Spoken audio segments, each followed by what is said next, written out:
We're really good fun to work with. So can we have a round of applause? Welcome Jenny and Neil. Hi guys, yeah, like Chris said, we can't bring 4,000 acres of Welsh forestry here, but we're going to run through as much as we can. So Jenny's going to be doing exactly the same as I'm going to be doing up here.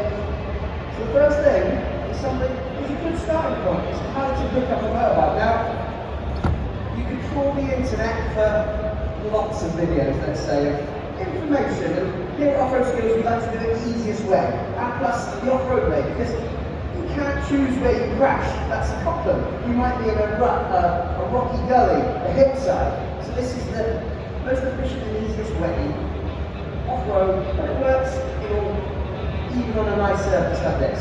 So, firstly, we're going to turn the bike off, get that extra element of danger out of the way. If it's not on 2 wheels, put it onto 2 wheels. Once we're here, we're going to give ourselves a solid platform to work with. What I mean by that is once you put the bars to a lock, it gives you something solid to hold on to, and a bit more leverage. So they'll handlebar all the way over to the lock, and then you can place both your hands in the furthest point of the handlebars. I'm going to put my body in a position with the front wheel, and as I lift, I'm going to take a step forward. By taking a step forward, that takes away that point of lifting the bike with just your arms.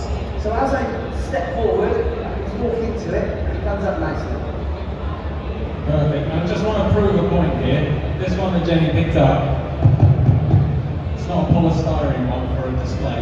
That is a real full-size GS. Just proves you don't need all that strength.